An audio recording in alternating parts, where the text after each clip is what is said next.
जावेर की शादी के बाद घर में जो तलखी पैदा हुई थी वो वक्त गुजरने के साथ कम होने की बजाय मजीद बढ़ती चली गई। दस्तरखान पर हुए इस झगड़े ने, जहां सिकंदर साहिब ने एनी की नौकरी पर मुकम्मल पाबंदी लगा दी थी, घर की बुनियादें हिला कर रख दी थी। एनी, जो हमेशा आज़ाद ख्याल और अपनी मेहनत से अपनी अलग शनाख्त बनाने वाली लड़की थी, अब इस घर में खुद को सांस लेना भी मुश्किल महसूस कर रही थी। जीनत और सिकंदर साहिब का रवैया दिन बदन सख्त से सख्त तर होता जा रहा था। इसे लगता था जैसे इसे किसी सुनहरी पिंजरे में कैद कर दिया गया हो। आखिरकार एक दिन हिम्मत करके वो जावेर के पास गई और कांपती आवाज में बोली, जावेर, मैं अब इस घर में एक लम्हा भी गुजार नहीं सकती। अमीरी व इज़्ज़त नबी अरबैतर तानमिल। अगर तुम वाकई मुझे अपने साथ रखना चाहते हो तो हमें यहाँ से जाना होगा। कहीं अलग मकान में शिफ्ट हो जाए जहाँ हम अपनी मर्जी से जी सके। जावेर ने यह सुनकर हैरत से इसे देखा। इसके चेहरे पर गहरी बेचैनी छा गई। इसने समझाते हुए कहा, इन तम इस बतूर्रू। मैं यहाँ से अलग होने का ख्याल भी नहीं कर सकता। अपने वालिद के खिलाफ जाना उनके सामने खड़ा होना मेरे बस की बात नहीं। अगर मैंने अलग घर की बात की तो डैड मुझे कभी मुआफ नहीं करेंगे। वो पहले ही इस निकाह से नाराज थे, अब अलग होने की बात की तो रिश्ता हमेशा के लिए टूट जाएगा। तम मेरी बैतसिमु तिवा सब्रुन लव सबियुजी। एनी, जो पहले ही अंदर से टूट चुकी थी, जावेर का ये जवाब सुनकर मुकम्मल तौर पर बखर गई। आंसुओं के साथ इसने कहा, मैंने कभी नहीं सोचा था कि तुम इतनी जल्दी मेरा साथ छोड़ दोगे। व महब्बत व बीबी वाद। मेरी तकलीफ की तुम्हारी नज़र में कोई अहमियत नहीं। वो मुसलसल रो रही थी और जावेर इसे मनाने की कोशिश कर रहा था कि अचानक एनी का सर घूमने लगा। आंखों के सामने अंधेरा छा गया और वो बेहोश होकर जमीन पर जा गिरी। जावी अरबरी तरह बरा। चीखते हुए इसने आदिल को पुकारा। दोनों ने फौरन एनी को उठाकर अस्पताल पहुंचाया। डॉक्टर ने हालत देखते ही इसे इमरजेंसी में दाखिल कर लिया। तभी जीनत भी वहां पहुंच गई, मगर उनके दिल में एनी के लिए कोई हमदर्दी नहीं थी। उन्होंने जावेर से जहर भरे लहजे में कहा, जावेर, ये लड़की हमें परेशान करने के लिए डरामा कर रही है। असनवा। ये सब इसलिए कर रही है क्योंकि तुमने इसकी अलग मकान वाली मांग नहीं मानी। मैं कहती हूँ इसकी बातों में मत आना। जावेर ने दुखी होकर जवाब दिया, जीनत, ऐसा कुछ नहीं है। अब बस दुआ करे कि एनी को कुछ ना हो, वरना मैं जीते जी मर जाऊंगा। जावेर की ये बेपनाए मोहब्बत देखकर जीनत के अंदर हसद की आग और भड़क उठी। थोड़ी देर बाद डॉक्टर बाहर आए और एक ऐसी खबर सुनाई जिसने सबके होश उड़ा दिए। फिक्र की कोई बात नहीं, आपकी बीवी हामिला है। अभी अनबिती खिल। कोई ज़हनी तनाव दबाव ना दे, वरना आने वाले बच्चे पर इसका गहरा असर पड़ सकता है। ये सुनकर जावेर की खुशी का ठिकाना ना रहा। ऐसा वक्त संदर साहिब अबू सितल। जावेर ने खुशी से उन्हें गले लगाया और बोला, दादा बिन नवाली। एनी ने हमें जो खुशी दी है, मैं इसका एहसान जिंदगी भर नहीं भूल सकता। सिकंदर साहिब के चेहरे पर भी एक पिल के लिए मुस्कराहट आई। उन्हें लगा कि खानदान का वारिस आने वाला है, मगर एनी के लिए उनके दिल में वही पुरानी कड़वाहट बरकरार थी। घर लौटने के बाद भी सिकंदर साहिब के ताने खमने का नाम ना ले रहे थे। उन्होंने जावेर से कहा, देखो जावेर, इस कल की आई हुई लड़की ने हमें बाप बेटे को आमने सामने खड़ा कर दिया है। ये जानबूझ कर तुम्हें मुझसे दूर करने की कोशिश कर रही है। फिर एक और हैरत अंगेज मोड़ आया। एनी के पास कोई ऐसी दवा चीज थी जो इसकी जान के लिए खतरा बन सकती थी। अचानक किसी ने इसे टोका, इसे फौरन फेंक दो वरना इसी वक्त मर जाओगी। घर की औरतें सिर्फ घर को तरजीह देती हैं, तुम जैसी लड़कियां नहीं। एनी समझ नहीं पा रही थी कि इसके साथ क्या हो रहा है।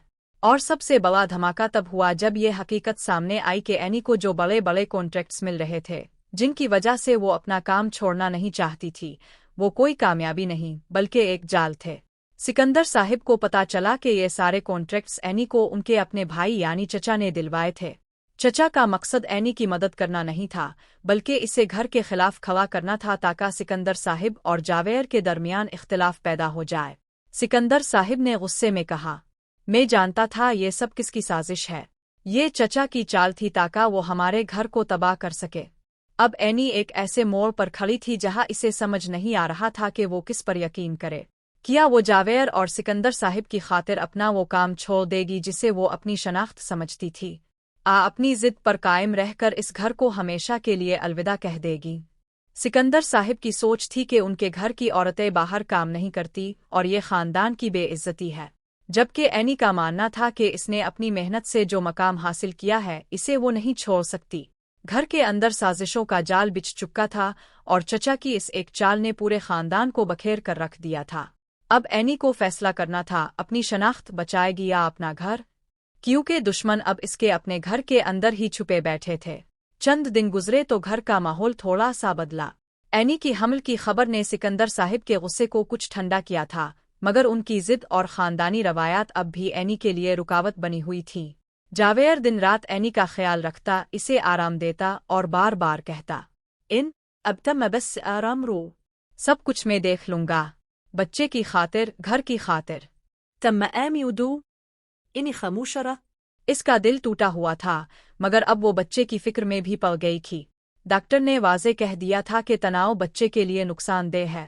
وہ راتوں کو جاگتی، سوچتی کہ کیا واقعی اسے اپنی محنت، اپنی پہچان قربان کر دینی چاہیے؟ کیا یہ گھر اس کے لیے کبھی گھر بن پائے گا؟ ایک شام جب جاویر آفس سے واپس آیا تو اس نے دیکھا کہ اینی بالکونی میں بیٹھی آسمان کی طرف دیکھ رہی ہے۔ اس کے ہاتھ میں ایک پرانا فائل تھا، وہی کانٹریکٹس کی فائل جس نے سب کچھ الٹ پلٹ کر دیا تھا۔ جاویر نے پوچھا، یہ کیا ہے اینی؟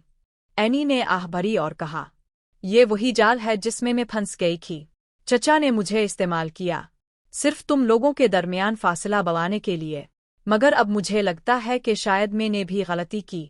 میں نے سوچا تھا کہ کام کر کے میں یہاں عزت کما لوں گی، مگر یہ گھر عزت سے زیادہ روایات کو اہمیت دیتا ہے۔ جاویر نے اس کے ہاتھ تھام لیے۔ اینی، میں تم سے وعدہ کرتا ہوں، میں ڈیڈ سے بات کروں گا، الگ گھر کی بات نہیں، مگر تمہیں اپنا کام کرنے کی اجازت ضرور دلوں گا۔ بس توا وقت دو۔ مگر اسی رات ایک اور سازش سامنے آئی۔ زینت نے چپکے سے چچا سے فون پر بات کی۔ ان کی آواز اینی کے کمرے تک پہنچی۔ بھائی جان، اب اینی حاملہ ہے تو سکندر صاحب نرم پڑ گئے ہیں۔ مر ارل ابن بدور تو شاید کوئی اور طریقہ سوچے۔ بچہ تو ہمارا وارث ہے، اسے اینی جیسے آزاد خیال سے دور رکھنا ہوگا۔ اینی نے یہ سب سن لیا۔ اس کا دل دھک سے رہ گیا۔ وہ سمجھ گئی کہ اب یہ صرف سکندر صاحب جاویر کی بات نہیں، زینت بھی اسے قبول نہیں کر رہی۔ اس نے فیصلہ کیا کہ اب خاموش نہیں رہے گی۔ اگلے دن صبح وہ سب کو بلایا۔ سندر صاحب، زنت، جاویر، سب سامن ابو۔ اینی نے مضبوط آواز میں کہا، میں جانتی ہوں کہ یہ گھر مجھے پسند نہیں کرتا، مگر اب یہ صرف میرا اور جاویر کا معاملہ نہیں، ایک بچہ بھی ہے۔